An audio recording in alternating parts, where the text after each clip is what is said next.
దీం దూం ధన తదీం ధన ఉదని తదని తన దిరి తనన ఉదని తదని తన దిరి తనన తన దదియన తాదీం దూం ధన తదీం ధన దీం దూం ధన తదీం ధన దీం దూం ధన తన దీం ధన తదీం ధన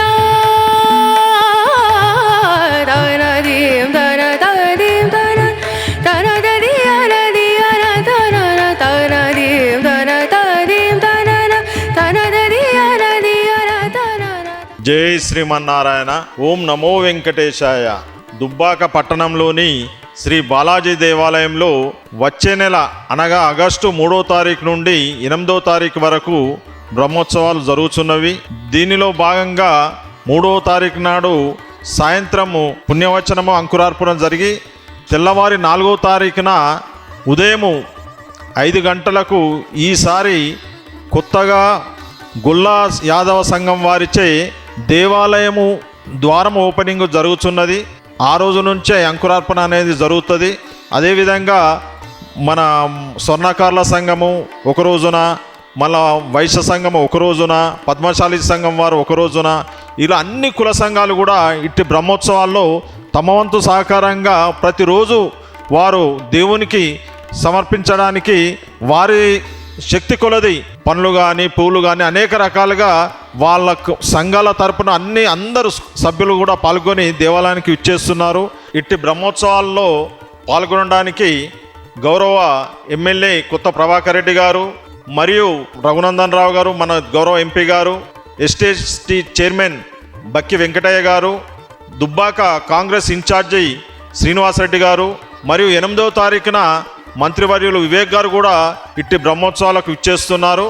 అదేవిధంగా చుట్టుపక్కల ఉన్న ప్రజలందరూ కూడా ఇట్టి బ్రహ్మోత్సవాల్లో పాల్గొని దేవుని యొక్క కృపకు పాత్రలు కాగలరని మనం చేస్తున్నాను. జై శ్రీమన్నారాయణ. కలికల్మషనాశాయ కామితార్థ ప్రదాయనే దుబ్బాకపుర నివాసాయ శ్రీనివాసాయ మంగళం. ఆ కలియుగ ప్రత్యక్ష దైవమైనటువంటి ఆ యొక్క వెంకటేశ్వర స్వామి మన సిద్దిపేట జిల్లాలోని దుబ్బాకలో వేంచేసి 4 సంవత్సరాలు కావస్తోంది. దానికి మన ఈ సంవత్సరం స్వామివారికి 4వ చతుర్థ వార్షిక బ్రహ్మోత్సవాలు 3వ తారీఖు ఆగస్టు నుంచి ప్రారంభం చేసుకొని 8వ తారీఖు శుక్రవారం వరకు ఈ యొక్క బ్రహ్మోత్సవాలని అత్యంత వైభవోపేతంగా నిర్వహించడం జరుగుతోంది. దానిలో భాగంగా 3వ తారీఖు సాయంకాలం అంకురార్పణ, పుణ్యావాచన కార్యక్రమము, రక్షాబంధన కార్యక్రమము, దీక్షా స్వీకరణ కార్యక్రమం ఉంటాయి. అలాగే 4వ తారీఖు ఉదయం యాదవ సంఘం వారందరూ కూడా మన యొక్క దేవాలయానికి విచ్చేసి ఉదయం 6 గంటలకి స్వామివారికి ఆ యొక్క ద్వారబంధనం తెరిచి ఆ యొక్క సుప్రభాత సేవలో పాల్గొనేటువంటి అవకాశాన్ని ఈ సంవత్సరం వారికి స్వామివారు కల్పించడం జరిగింది. అలాగే ఉదయం 8 గంటల నుండి యాగశాలలో చక్కగా 36 కలశములకి ఆ యొక్క కలశారాధన, అగ్ని ప్రతిష్టా కార్యక్రమము, దాంతోపాటుగా స్వామివారికి ఇక్కడ బ్రహ్మోత్సవాలు జరుగుతున్నాయని ముక్కోటి దేవతలందరికీ కూడా తెలియజేయడం కోసమై గరత్మంతుని యొక్క పూజ చేసి ఆ యొక్క ధ్వజానికి ఆ యొక్క గరత్మంతుని యొక్క పటాన్ని అలంకరణ చేసి ఆ స్వామిని ఆకాశంలోకి ధ్వజారోహణం చేయడం జరుగుతూ ఉంటుంది. దానివల్ల ఆ గరత్మంతుడు వెళ్ళి గాలి కంటే కూడా వేగం కలిగినటువంటి శక్తి కలిగినటువంటి ఆ యొక్క గరత్మంతుడు వెళ్ళి ముక్కోడి దేవతలందరికీ కూడా మన దుబ్బాక గ్రామంలో ఉత్సవాలు జరుగుతున్నాయని వారందరికీ కూడా స్వాగతించి తీసుకురావడం జరుగుతూ ఉంటుంది. దాంతోపాటుగా ఆ రోజు ఉదయం 4వ తారీఖు ఉదయం 9 గంటలకి సంతానముతో ఇబ్బంది పడేటువంటి వాళ్ళు, సంతానం లేకుండా చాలా బాధలు పడుతున్నటువంటి వారికి అందరికీ కూడా ఈ యొక్క గరుడ ప్రసాదం అనేటువంటిది ఇవ్వడం జరుగుతుంది. ఈ యొక్క ప్రసాదాన్ని స్వీకరించడం వల్ల ఎటువంటి సర్పబాధలు కానీ, అర్ధకాల కాలసర్ప దోషాలు కానీ, తర్వాత కలత్ర జావిత్ర దోషాలు కానీ, పితృదోషాలు కానీ ఏ ఉన్నా కూడా అవన్నీ కూడా తొలగిపోయి ఈ ప్రసాదం వల్ల చక్కటి సంతానాన్ని కలిగేటువంటి అదృష్ట భాగ్యాన్ని అందరూ కూడా పొందవచ్చు. అది 4వ తారీఖు ఉదయం 9 గంటలకి ఆ యొక్క ప్రసాదాన్ని దంపతులకి ఇవ్వడం జరుగుతూ ఉంటుంది. ఈ యొక్క ప్రసాదాన్ని ఎవరైతే స్వీకరిస్తారో వారికి ఆ సంతానం చక్కటి సంతాన భాగ్యం అనేటువంటిది కలుగుతూ ఉంటుంది. ఇది మనం ఇక్కడ నిర్వహించేటువంటి కార్యక్రమాల్లో అతి ముఖ్యమైనటువంటి కార్యక్రమం యొక్క గరుడ ప్రసాదం అనేటువంటిది.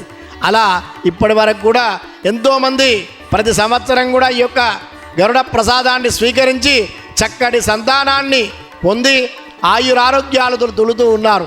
అందుకోసమని ఈ సంవత్సరం కూడా 4వ తారీఖు ఈ యొక్క ప్రసాదాన్ని ఆ యొక్క దంపతులకు ఇవ్వడం జరుగుతోంది.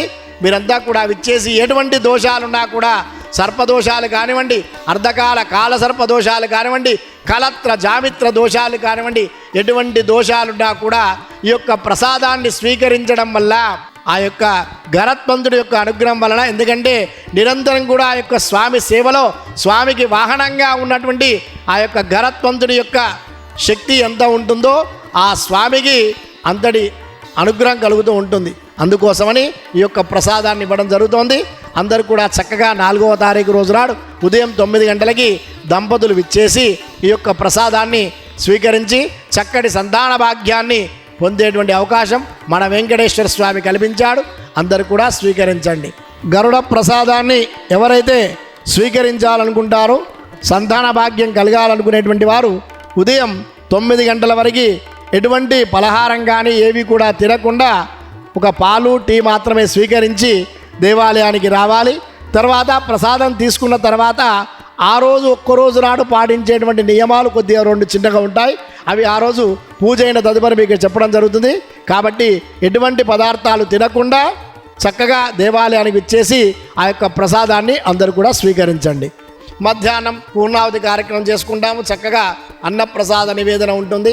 సాయంకాలం భేరీ పూజా కార్యక్రమము, ముక్కోడి దేవతలందరికీ కూడా ఆహ్వాన పూజా కార్యక్రమం ఉంటుంది. తర్వాత 5వ తారీఖు ఉదయం నిత్య హోమము, మూలమంత్ర సుదర్శన హోమం జరుగుతూ ఉంటుంది.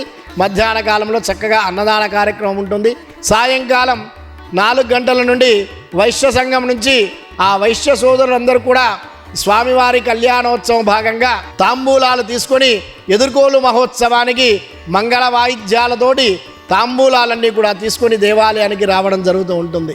దాని తర్వాత 6 గంటలకి స్వామివారికి అమ్మవారికి ఎదుర్కోలు మహోత్సవం ఉంటుంది. దాన్నే రాయభార కార్యక్రమం అంటారు. అది చక్కగా అంగరంగ వైభవంగా జరుగుతూ ఉంటుంది.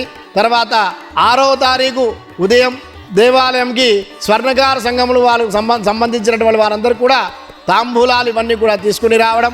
అలాగే మధ్యాహ్నం 4 గంటల నుండి ఆ యొక్క దుబ్బాక గ్రామంలోని పద్మశాలి సంఘం వారందరూ కూడా స్వామివారికి అమ్మవారికి చక్కగా మంగళ సూత్రాలతోటి పట్టు వస్త్రాలతోటి ఆ యొక్క స్వామికి తాంబూలాలు తీసుకొని రావడం జరుగుతూ ఉంటుంది.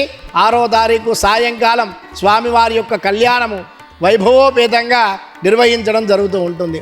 అలాగే 7వ తారీఖు ఉదయం స్వామివారికి నిత్యహోమం చేసుకొని మన కోనేరులోని ఉన్నటువంటి ఆ యొక్క కోనేరులో స్వామివారిని హంసవాహనం మీద కూర్చుండబెట్టి ఆ యొక్క కోనేరులో విహరింపజేసేటట్టుగా ఏర్పాటు చేయడం జరిగింది. అలాగే ఆ రోజు మధ్యాహ్నం 3 గంటల నుంచి స్వామివారు సిద్ధం చేసినటువంటి ఆ యొక్క చక్కటి రథం మీద మంగళ వాయిద్యాలతోటి, కళాకారుల నృత్యాలతోటి, మహిళల యొక్క కోలాటాల నృత్యాలతోటి, ఆ యొక్క కమిటీ సభ్యుల యొక్క ఆనంద హేతులతోటి ఆ యొక్క స్వామి దుబ్బాక గ్రామం అంతా కూడా ఊరేగింపుగా వెళ్ళి మళ్ళీ రాత్రి వరకు దేవాలయానికి తిరిగి రావడం జరుగుతూ ఉంటుంది. అలాగే 8వ తారీఖు ఉదయం మన యాగశాలలో ఆ యొక్క కుంభాలకన్నిటి కూడా పూజ చేసుకొని మహాపూర్ణావతి కార్యక్రమం చేసుకొని ఆ కుంభజలమంతా కూడా స్వామికి ప్రోక్షణ చేసి అవభృత స్నానం స్వామికి చేయించి మనకున్నటువంటి ఆ యొక్క కోనేరులో చక్రస్నానం అనేటువంటిది కూడా ఏర్పాటు చేసి ఆ చక్రతీర్థమంతా కూడా ఇక్కడికి వచ్చినటువంటి దంపతులకు అందరికీ కూడా ఆ యొక్క పెరుమాళ్ళని శిరస్సు మీద ఉంచి ఆ పెరుమాళ్ళ మీద గుండా జలమంతా కూడా వారి మీద పడేటట్టుగా ఆ యొక్క పూజా కార్యక్రమం కూడా చేయడం జరుగుతోంది. అలా ఆ చక్ర పెరుమాళ్ళ మీద నుంచి ఆ యొక్క జలం మన మీద పడడం వల్ల మనకున్నటువంటి అనారోగ్య బాధలన్నీ కూడా తొలగిపోతాయి, రుగ్మతలన్నీ కూడా తొలగిపోతూ ఉంటాయి. ఆ కార్యక్రమైన తదుపరి చక్కగా సామూహిక వరలక్ష్మీ వ్రతాలు, తర్వాత సామూహిక కుంకుమార్చన కార్యక్రమాలు కూడా ఉంటాయి.